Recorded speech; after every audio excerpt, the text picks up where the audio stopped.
Occupation ही आपकी working profile को दिखाता है, जीवन शैली को दिखाता है, इनकम के प्रारूप को बताता है, आपकी अवस्था को बताता है कि आप किस अवस्था में हैं। और मेरा ये बताने का मतलब ये भी नहीं है कि आप अपनी गलत ऑक्यूपेशन भरें, आप वही ऑक्यूपेशन भरें जो एक्चुअल में आपकी है। लेकिन जानना ये ज़रूरी है कि एक व्यक्ति की खेती भी करता है और कुछ समय के लिए अपना जा कर के एक कारपेंटर का काम भी करता है, तो उसके दो काम हो गए। तो कौन उसका प्राइमरी ऑक्यूपेशन हुआ, कौन उसका सेकेंडरी ऑक्यूपेशन हुआ, ये समझना है। आप जान लें कि यदि आप श्रम कार्ड बनवा रहे हैं तो किन किन चीज़ों की आपकी सबसे बड़ी आवश्यकता पड़ती है। पहला है डॉक्यूमेंट, कि डॉक्यूमेंट क्या क्या लगते हैं। तो डॉक्यूमेंट में आपका आधार लगेगा, मोबाइल नंबर और आपका खाता लगेगा। ये तीन चीज़ें आपको डॉक्यूमेंट के तौर पे देनी होती है। अपलोडिंग में क्या लगती है, क्योंकि जब आप ई श्रम कार्ड फिल करते हैं तो कुछ डॉक्यूमेंट आपको अपलोड करने होते हैं। ये मैंडेटरी नहीं है, ज़रूरी नहीं है, बाद में भी अपलोड कर सकते हैं, लेकिन अपलोड के लिए मांगा गया है। यदि आपके पास है तो आप अपलोड कर सकते हैं, जैसे आय प्रमाण पत्र, जाति प्रमाण पत्र और आपके एजुकेशनल क्वालिफिकेशन के सर्टिफिकेट कि आप कहाँ तक पढ़े हैं ये देते हैं तो उसका सर्टिफिकेट, ये आपको अपलोड करने के लिए मांगा गया है। यदि आपके पास मौजूद है तो उसको अपलोड करें, नहीं है बाद में भी अपलोड कर सकते हैं। इसके अलावा सबसे ज़रूरी चीज़ जो दिया गया है वो है आपका ऑक्यूपेशन। तो ऑक्यूपेशन में तमाम क्षेत्र दिए गए हैं कि किस क्षेत्र में आप काम करते हैं, कौन कौन क्षेत्र में आप काम कर रहे हैं, और उसके पारिवारिक व्यवसाय बताए गए हैं कि एक जिस क्षेत्र में काम करते हो उसमें पारिवारिक व्यवसाय आपका क्या है।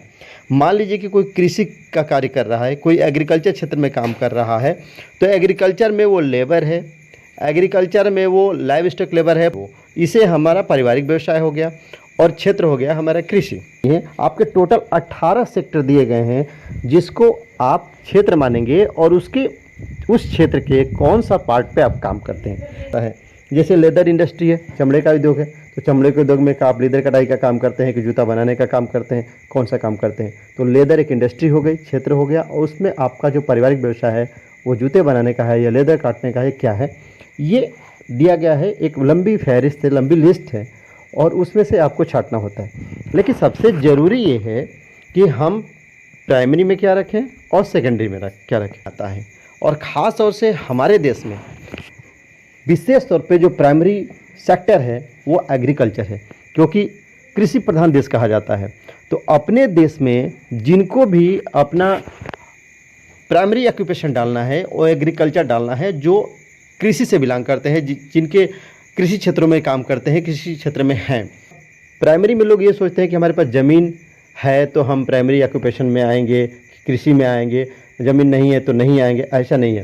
हो सकता है कि कोई बड़ी खेतीबाड़ी का जगह है, वहाँ आप उन खेतों में काम करने जाते हैं, तो आप फार्म क्रॉप लेबर हो गए, तो आप एग्रीकल्चर में आ रहे हैं।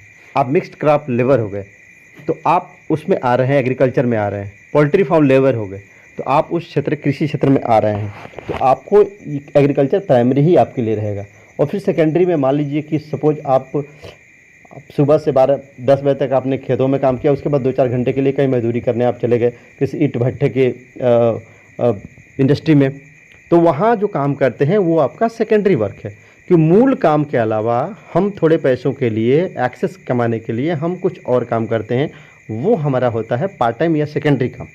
तो आप इस चीज़ को नोट कर लें कि जिससे हमारी जीविका चलती है, जो हमारे लिए प्रधान है, जो हमारे लिए मूल है, वो हमारा प्राइमरी वर्क है। और जिससे हम पार्ट टाइम या साइड से कुछ अर्न करने के लिए रखते हैं, या जिसको अर्न करके हम अपनी जीविका चलाते हैं, वो हमारे लिए सेकेंडरी वर्क। बहुत बहुत धन्यवाद इस वीडियो को बने रहने के लिए।